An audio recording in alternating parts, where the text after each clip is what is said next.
وەیسی سەعید وەیسیم ناسراوم بە مەلا وەیسی کاندیدی ژمارە 44م لە لیستی 183 پارتی دیموکراتی کوردستان. لە کارنامەمدایە گەرمتمانەی هاوڵاتیانی کوردستانم بەدەستێنا کار بکەم لە پێنا و بڵاوکردنەوەی گیانی پێکەوە ژیانی نێوان سەرجەم پێکهاتەکانی کوردستان و ڕوبەڕووی فکری تونڕەوی دەبمەوە لە هەرێمی کوردستان.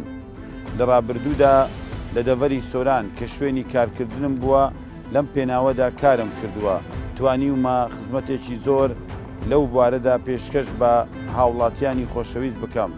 دوای چەند ساتێکی تر بەیەکەوە کە هەروەک لە پشتم دیارە ئێرە شاری سۆرانە جگەلەوەی کە شاری جوانیە، شاری پێکەوە ژیانی هەردوو پێکهاتەی موسڵمان و مەسیحیە کارم کردووە لە پێنا و زیاتر قوڵکردنەوەی گیانی لێبوردەوی و پێکەوە ژیان کە خۆتان دەتوانن لە نێزیکەوە نمونونەکانی هەرە جوانی پێکەوە ژیان لەم شارەیە ببینن. وەیسی سعید وەیسی ناسراو بە مەلا وەیسی ساڵی 1970 لە خێزانێکی ئاینی ناسراوی باڵەکایەتی لەدایک بووە کە بە بنەماڵی مەلا محەممەد ئیبن و ئادەم ناسراون. نەوەی مەلا وەیسی گرتکیە کە قازی شەرعی شۆڕشی ئەیلول بووە. لە ساڵی 1992 بووەتە ئەندامی یەکێتی قوتابیانی کوردستان. بەکالەریۆسی لە کۆلێژی ئیمامی ئاعزەم لە بەشی بنەماکانی ئاین وەرگرتووە. لە ساڵی 2004 بۆتە بەڕێوبەری ئەوقافی سۆران. کارگێڕی لیژنەی ناوچەی زۆزکی پارتی دیموکراتی کوردستانە. ئەندامی دەستەی کارگەڕی ناوەندی ڕۆشنبیری سۆران بووە.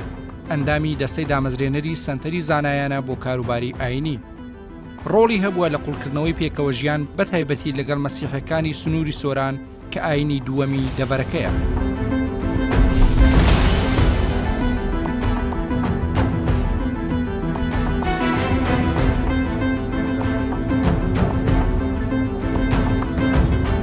ئێستاش خۆم کاندید کردە لە سەلیستی پارتی دیموکراتی کوردستان بە ژمارە 183 ژمارەی لیستەکەشم 183 خۆم 44.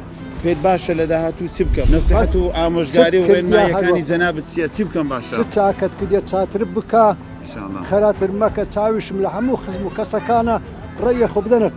سپاس دەکەی مامۆستا. زۆریان لێ مەمنونە بم لە هەموو قەون بارەکایەتی و خۆشناوەتی هەموو ڕێیە خۆ بدەنێت. سپاس دەکەم مامۆستی، زۆر سپاس. زۆر دوعای خێرمان لەوە بکە. ئینشاءالله ناجێ شەبی چاون لە هیچیش نییە. عەزیزی مامی گەورەی سپاس دەکەم. وەڵا یەک قسە لەو مامۆستاگەری چی نەکردبی ساڵانە بەدەیان سولحی گەورە لەو شارەی ئەنجام دەدات.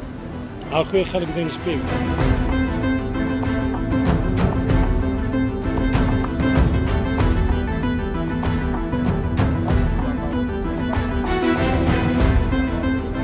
جەنابەت تێبینی و سەرنجێکی هەیە چی بکەم بۆ هەر خزمەتکاری خەڵک بۆم؟ وەڵڵاهی ئەتوویشی زۆر کردی مامۆستا لە ڕابردوو.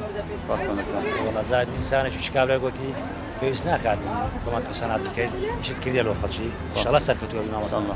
تو چی کردیت یعنی چی هەبووە هەمووت کردیە هەتا ئێستا لەو سۆرانەی ئەمن لە تو باشتر نەدیتێ بەڕاستی جێی خۆشحاڵیە جێی شانازیە خۆزیە هەر هەموو مەسوولەکان هەروەکو تۆ بووانە یعنی خۆشێکە براکە ئیشە چێبی فەوری بە پەلە ئیشەکەی جێبەجێ ئەەکەی وەکو هەندێک مەسوول نییە هەجوێ نەدەتیان تەلەفۆنی هەر نەگری. هیوادارم هەموو کەس جەنابەت باش دەناسی ئێوە هەر وەکو چۆن خزمەتی ئەو ملەتەوە کردێ دەڤەری سۆران و کردێ هیوادانی زیاتر خزمەتمان لۆ بکەیت. بش بەخۆین بەڕاستی یعنی لە ڕووی کۆمەڵایەتی لە ڕووی دارایی لە ڕووی هەموو شۆ پشتی خەڵکی مەدگرتیە بەڕاستی تا کەس خۆی لە خودای نەکات. بەس هیوادارم باشترە بی و باشتری شەبیشە.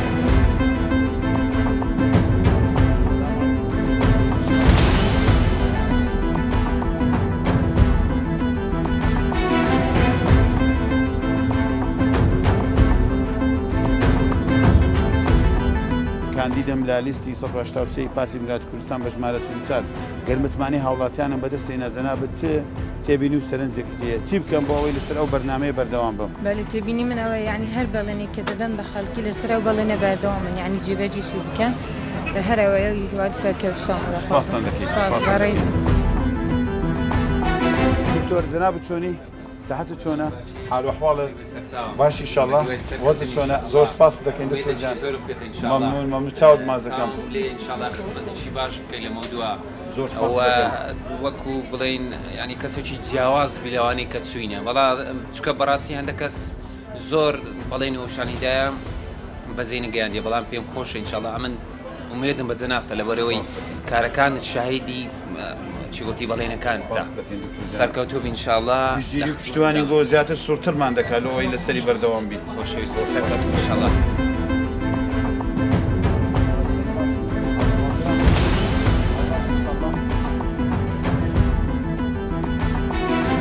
باش خاڵی من برام چۆنن سەحەتان چۆنە باش ئینشاءڵڵا سەحەتکووە باش خاڵی من گەنجی جوانەت چۆنی باش ئینشاءڵڵا مام حاجی باشی سەحەت چۆنە مام حاجی چ ئامۆژگاریەکەم ئەەکەی چ ڕێنمایەکەت هەیە ئەگەر چوومە پەرلەمانی چ بکەم بەشگاریم هەموو شتە و ئینشاءڵڵا گۆ چاو لەمن بە چاو لەم گۆ ئینشاءڵڵا خزمەتکاری مام حاجی پشتیوان بەخوای پشتیوان بەخوای پشتیوان بەخوای پشتیوان بەخوای چۆنی باشی ئەگونجێ هەموو ئیشت پێ دەگەنەکە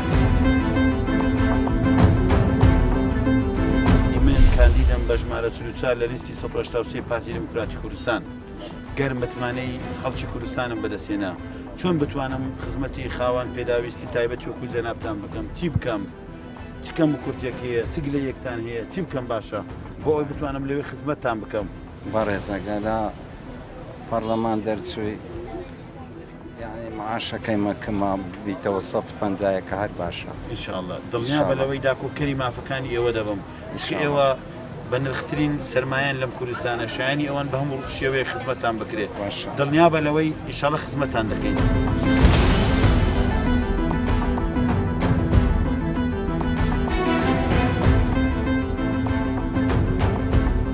زۆر خۆشحاڵم لە ناحیەی دیانام کە سەر بە قەزای سۆرانە یەکێکە لە ناحیە هەرە کۆنەکان لەم شارەیە لە دایک بوویمە کۆمەڵی یادگاری خۆش و ناخۆشمان لەو شارەیە هەیە لێرە لەم شارەیە قۆناغی سەرەتاییم تەواو کردووە یەکێک لە دڵخۆشەکانی ئێمە لەو شارەوەیە کە شاری پێکەوە ژیانە هەردوو پێکهاتەی موسڵمان و مەسیحی لەم شارەیە نیشتەجێنە.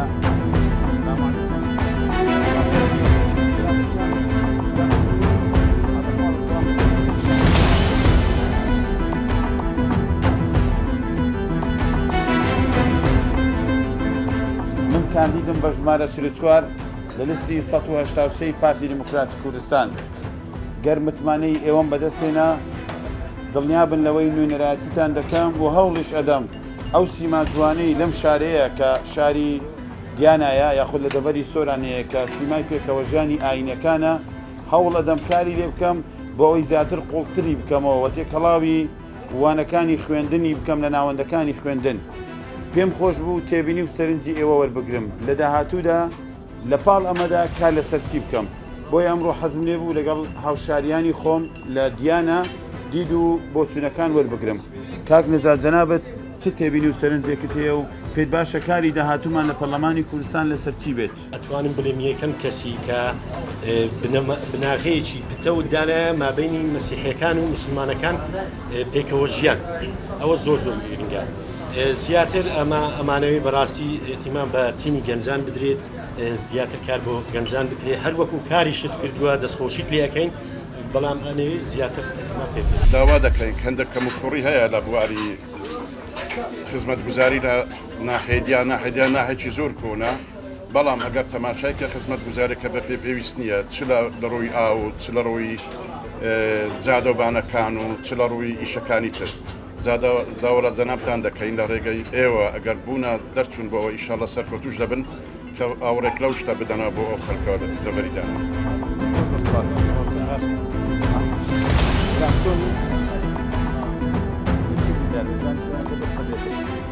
دەرچوومە پەرلەمانی کوردستان چی بۆ ئێوە بکەم چت پێ باشە ئەنجامی بدەین؟ وەڵڵاهی پێمان باشە شتێکی بۆ ئەو ملەتەی بکەن بۆ ئەو خەڵکێ بکەن بۆ ئەو گەنجانە بکەن ئەو گەنجانە نیوە بێمەعاشە ئێستا ناویت ئەو گەنجانە ئەدی چ بکەنێ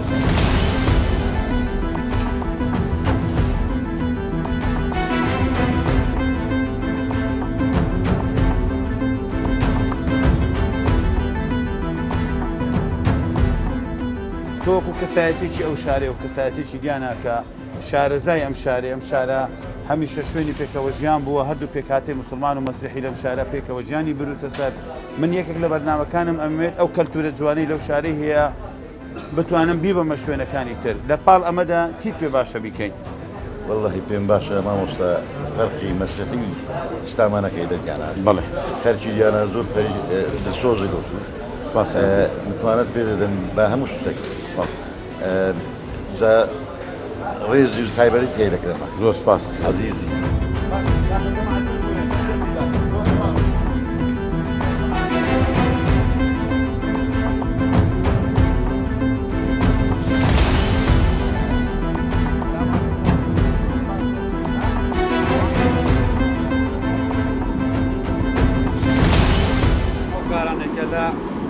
مدیری ئەوقافی ئێستا کردیەوە زیاتر بەردەوام بێ بەڕاستی کاری زۆر جوان کردیەوە دڵنیا بەلەوەش 100% دەنجێمێن لۆ ژمارە 183 و ژمارەتی 44 زۆر زۆر سپاس دەکەم ئینشاءالله.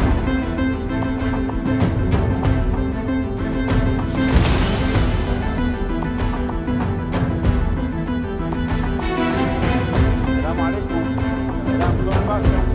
چۆنی باشی؟ ئاڵەخوا برام چۆنە؟ سەعاتان باش ئینشاءالله. برام جەناب چۆنی؟ عەفوکە وەختێکی خراپی شەڕەفەوە شەڕەوە. بەڵام مامۆستا چۆنی باشە؟ ئاڵەخوا لە سۆران و لە ئەو منتیقی هەموو خەڵک ئەزانی مامۆستا مەلاوەیسی چی کردی. ئینشاءالله سەرکەوتووە بی و بەردەوام شەبێ لە خزمەتکردنی ئەو ملەتەی منتیقی ئینشاءالله. پێت باشە ئەگەر متمانەم بەدەستێنا سەرکەوتم چوومە پەرلەمان چی بکەم باشە کارم چوی من کار دەکەم بۆ ئەوەی ئەو سیما و تایبەتمەندیە جوانەی لە شاری سۆران هەیە کە مسلمان و مەسیحی پێکەوە لەم شارەدا ژیان دەبەنە سەر بەردەوامی پێ بدەم لە پاڵ ئەوەدا پێت باشە چی بکەین؟ والله کاری باش بکە بۆ ئەو ملەتە بۆ شەهیدان بۆ ئەو ملەتە بۆ پێشمەرگە بۆ هەموو جەنابەت وەکو مامۆستایە و کەسێکی شارەزا پێت باشە ئەگەر متمانەم بەدەستێنا چوومە پەرلەمانی کوردستان چ کارێک بکەم کارنامەم چوی بەرنامەم چوی چ پێشنارەکەت هەیە چ سەرنجێکت هەیە بۆ ئەوەی ئەگەر خوا یاوەەر بوو ئێوەش پاڵپشتم بوون متمانە ئێوەم بەدەستێنا بچم لە پەرلەمانی کوردستان کاری لەسەر بکەم. ڕای مامۆسای بەڕێز کەم و کورتی ناو کۆمەڵگای بەڵێ مەسەلەی مووسەی مەسەلەی بێکاری ئەو گەنجانە تعینات و ئەو شتانە ئینشاڵڵا هەوڵ دەدەین هەڵی کار لە بۆ گەنجان و لاوان بدۆزینەوە بۆ ئەوەی ئەو کێشە و گرفتانە هەیەە چارەسەریان بکەین.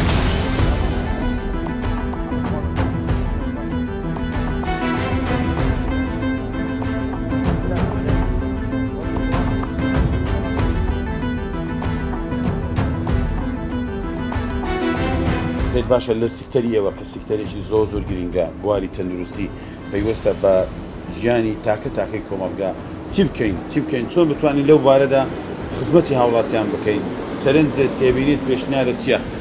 سەرەتا زۆر بەخێبیستر سەر چاوەڕێی سەرکەوتوو دەخوازن ئەوەی پێویستە لەسەر ئەو کاندیدانێکی ئێستا بۆ خولی چەندەمە ئێستا خولی پێنجەی پەرلەمانی کوردستان گرنگێکی تایبەت بن بە سێکتەری تەندروستی خۆتان ئەزان فترەکە کێشێکی گەورە هەیە لە سێکتەری تەندروستی هەبوونی دەرمانی ساختە لە بازارکە ئەوانەش ئەکرێ بە چەند دانیشێکی پەرلەمان دانیشەی سەرکرد دەنجی لەسەر بدێ ئەو دەرمانە ساختانە کە دێن هەرمی کوردستان لەسەر ڕێگەکەوە دێن و لەسەر ڕێگەی شەوە پارێزگاری بکرێت تاوەکو دخولی کوردستان دەبن جا ئەوە لەسەر ئێوە پێویستە بە تایبەتی بەڕێزن کە ئینشاءڵڵا دەرەچی و دەچیا پەرلەمان بەدوا داچوونێکی جدی بکرێ و هەوڵەکی باشی لەو درێت.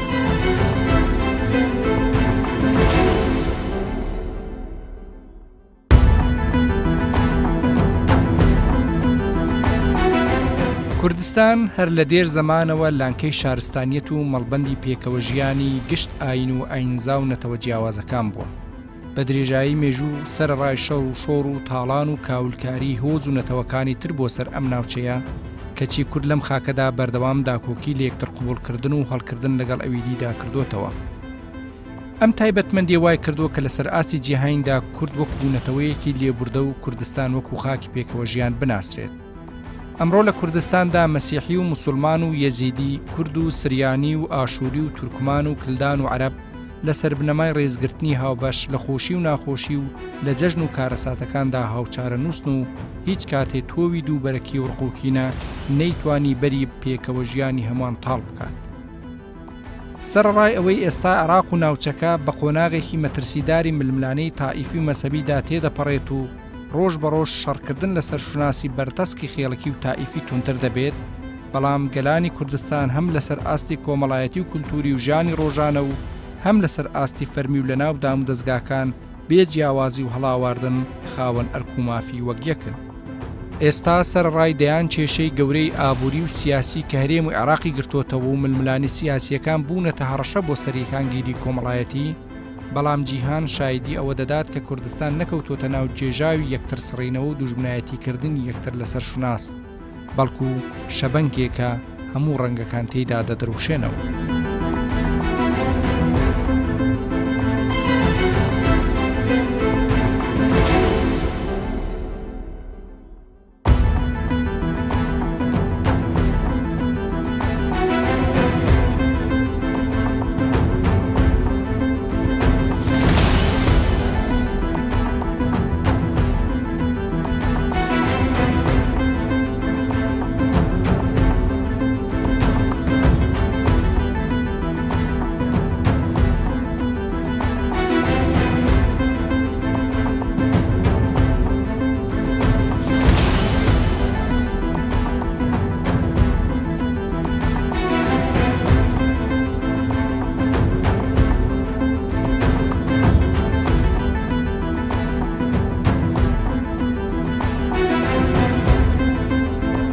کاندیدم بە ژمارە 44 لە لیستی 183 پارتی دیموکراتی کوردستان لە بەرنامەمدایە گەر متمانی کوردستانیانم بەدەستێنە هەوڵ بدەم ئەو هاوڵاتیانی کە خوێنە بەخشن لە باج و ڕسوماتی حکوومەتی هەرێمی کوردستان بەخشرێن. تۆ ئەم کاری منت بۆ ئایندا پێ باشە یان نا؟ ئەو پێشنیارێت جەنابتمان زۆر پێ گرینگە بتوانین بە هەمومان ئیش بکەین بۆ خوێن بەخشانەی کە بەردەوام خوێن دەبەخشن. یەکێکش لەوان جەنابتی کە بەردەوام تا ئێستا خوێنت بەخشی و بەبێ بەرامبەر هەوڵ دەین بە شێوەیەک لە شێوەکان لە حکوومەت بە یاسا لە ڕسوماتی حکوومەت یان لە بگرە لە عملیاتەکان لە نەخۆشخانە گشتیەکان یان لە سیارە بەناوکردنیش تەنانەت لەوایە بتوانین بە ڕێژێشی دیاریکراوە یاخود بە ڕێژەی 100% ببەخشێن لە ڕسوماتە. هیوای سەرکەوتنشمان هەیە بۆ بەڕێزت کە هەمیشە هاوکارمان بچ وەکو بەڕێوەبەری ئەوقافی سوێران چ وەکو خوێن بەخشێک کەوا بەردەوام هاوکاری ئێمە و گشت ڕێکخراوەکانی سوێران. دڵنیاتان دەکەمەوە لە ئایندەشدا لەسەر ئەو ڕێرەوە بەردەوام بم بۆ بە هەموو شێوەیەک هەوڵ بدەم خزمەتی خوێن بەخشان و ئەو هاوڵاتیانەش بکەم کە دووچاری نەخۆشی تەلاسیما بوون.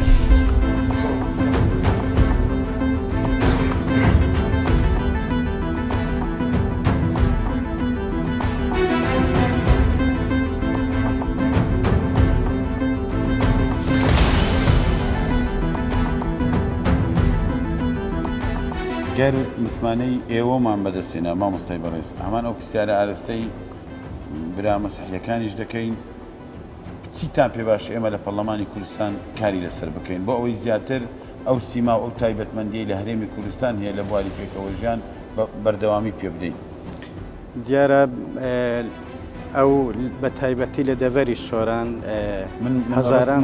من مەبەستمە لەسەر ئاستی کوردستان کار بکەین چکە خۆت دەزانی لە زۆربەی شوێنەکاندا ئەم سیما و ئەو تایبەتمەندیە ڕەنجی دایتەوە هەرێمی کوردستانیش بە مەڵبەندی پێکەوەژیان ناسراوە. هیوادارین چۆن لە ڕابردوو دەوری کاریگەرت هەبووە لە داهاتوش کە چوویە پەرلەمان پشت بەخوای گەورە هیوای سەرکەوتنت بۆ خوازین ئینشاڵە لەوێش زیاتر پەرە بە بواری پێکەوەژیان و بەرەو پێشچوونی هەموو لایەنەکانی ژیان بە تایبەتی پێکەوە ژیانی ئاین و ئاینزاکان لە کوردستان کە لە دێرین زمانەوە گەلی کورد شانازی ئەوەی شانازی پێوەکات پێکەوە ژیانی هەموو ئاین و ئاینزاکانە لە کوردستان بێجیاواز.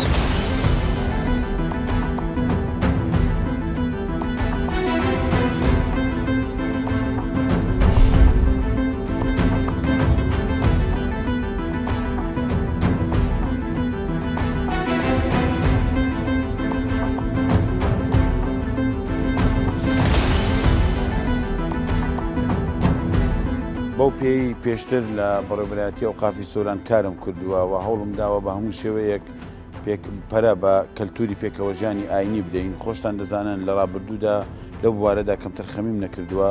ئێستا کەشکاندیدی لیستی 183 پارتی دیموکراتی کوردستان بە ژمارە 44 دەمەوێت وەک کەسایەتێکی ئاشووری ڕێی جەنابتان وەربگرن گەر چوومە پەرلەمانی کوردستان چ کارێک بکەم یاخود چۆن هەوڵ بدەین ئەم پێکەوەژیانە ڕەگوڕیشەکەی بخینە ناو تاک بە تاچی کۆمەلگای کوردستان.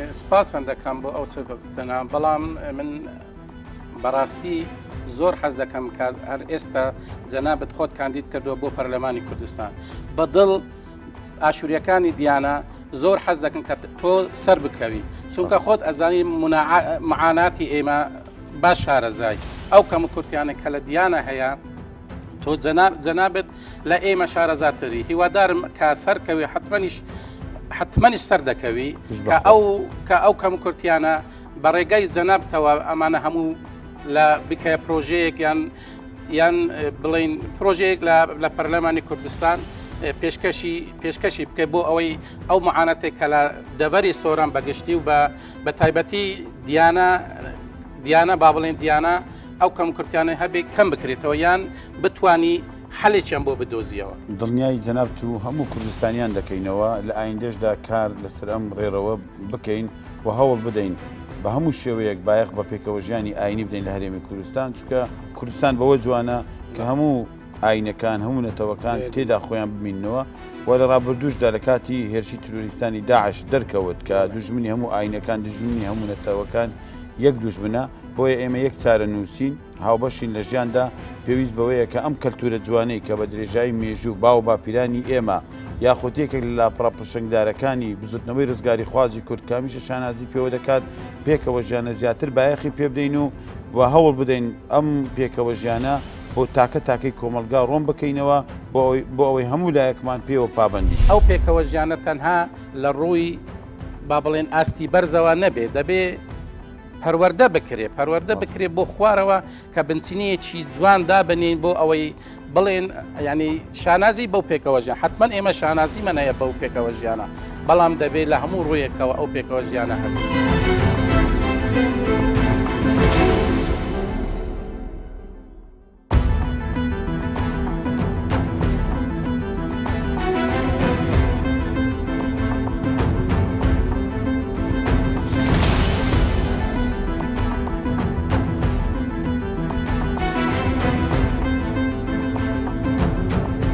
ئەوەندەی لە توانامدا هەبێت گەر بە شتێکی بچووکیش بێت هەمیشە هەوڵم داوە لە خزمەت خانەوادەی سەربەرزی شەیدان ببم. یەکێک لەو بەرنامە و لەو بیرۆکانی کە هەمان بوو بۆ ئەوەی وەک مێژوویەک بمێنێتەوە بە چاپگەیاندنی ئەم پەرتوکەیە لە ژێرناوی شەهیدنامەی شەڕی داعش بۆ ئەوەی وەک مێژوویەک هەمیشە لەبەردەست بێت تا هەتایە بمێنێتەوە نەوەی نوێ ئاشنای مێژووی پڕ لە سەروەری شەهیدانی ئەم سنوورەیە بکەن بە چاپمان گەیاندووە کە ئەمە خزمەتێکی زۆر بچووکە لە ئاز خانەوادەی سەربەرجی شەیدان و جانی پاشی شەیدان بۆیش بەڕاستی من دەمەوێت دید و بۆچوونی یەکێ لە خانەوادەی سەربەرجی شەیدان برای شەهید کەیوان دۆڵەمەری وەربگرین وەکو برای شەهیدێک چۆن هەڵسەنگاندنیەک یاخۆ چۆن ئەم کارەی ئێمە هەڵدەسەنجینی ئەم کارەی پێچۆنە بۆیە ویستمان دید و بۆچوونی بەڕێزیان وەربگرین. بەناوی خوای گەورە و مهرەبان بەڕاستی چاپکردن و دروستکردنی ئەم کتێبە گرنگیەکی زۆر مهمی هەیە بۆ خانەوادەی شەهیدان. ئەم کتێبە دەبیتە یادنامەیەک لە ماڵەوە دیانی دەمێنێتەوە لە نێو یادەوەریەکانی ئێمە منداڵەکانیانی بۆ نمونە ئێمە منداڵێکمان پاش بابی لەدایک بووە لە ڕابردوو دەتوانێت ئەو کتێبەی بخینیتەوە ژیاننامەی باوکی ببینێت و کە باوکی چەند چۆن بەو پەڕی قارەمانانە دیفاعی کردو لە خاک و نیشتیمانی خۆی. بەڕاستی ئەم کتێبە گرنگێکی زۆری بۆ ئێمە هەیە. ئەم کتێبە لە ڕووی بۆمە زۆر مهمە بۆ ئەوەی لە ڕووی مادیەوە لە مادی گرنگتر ئەم کتێبە کە هاوکاریەکی مادی ئێمە بکرێتن ئەو ئەم کتێبە لایەنێکی معنەویە بەێ ئەوە زیاتر لایەنێکی معنەوی بۆ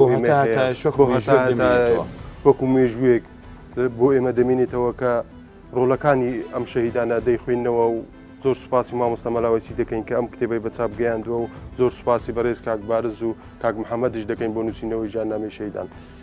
تۆکو خانەوادەی سەربەرزی شەهیدان چی تێبینی و سەرنجێکت هەیە چ بەرنمەیەکمان بۆ دادنی گەرمتمانەی هاوڵاتیانی کوردستانمان بەدەستێنە گەرمتمانەی خانەوادەی سەربەرزی شەهیدان و پێشمەرگە قارەمانەکانمان بەدەستێنە بووین بە ئەندامی پەرلەمانی کوردستان چی بکەین بۆ خانەوادەی سەربەرزی شەهیدان؟ بەڕاستی تۆ ڕابردووت هەیە هەمیشە لەگەڵ خانەوادەی شەهیدان بووی هەمیشە لەناو خەموو ئازارەکانی خانەوادەی شەهیدان بوو ئەو مێژوو ئەوەی سەلماندووە ڕابردوویت و هەموو ئەزانن خانەوادەی شەهیدان کە چۆنە و لە ڕابردوودا ئێوە لەناو خانەوادەی شەهیدان بوو بێگومان ئەگە بچێ پەرلەمانش هەر ئەوە دیفاع لە خانەوادەی شەهیدان و پێشمەرگە قارەمانەکان دەکەیت.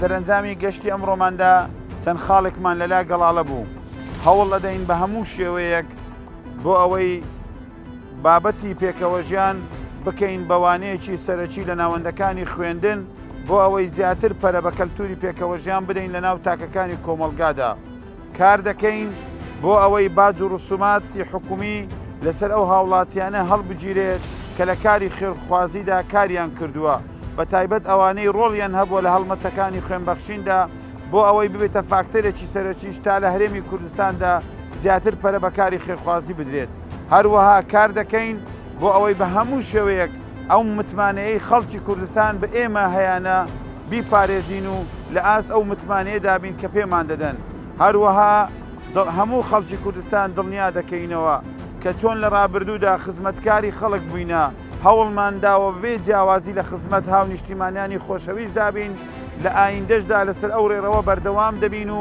هەمیشە خزمەتکاری خەڵک دەبین و دەبین بە پردی پەیوەندی لە نیواندام و دەستگاکانی حکوومەت و هاوڵاتیان کە ئەمەش فەرهەنگێکی سەرەکی کارکردنمانە کە سەرچاوەکەی لە ڕێبازی بارزانی نەمرەوە وەرگیراوە کە فێری کردوین ئەبێت لێپسرا و خزمەتکاری میلەتی خۆی بێت کوردستانیانی بەڕێز من وەیسی سەعید وەیسیم کاندیدی ژمارە 44م لە لیستی 183 پارتی دیموکراتی کوردستان داواتان لێ دەکەم متمانەم پێ ببەخشن و منیش بەڵێنتان پێدەم هەمیشە خزمەتکاری ئێوە بم.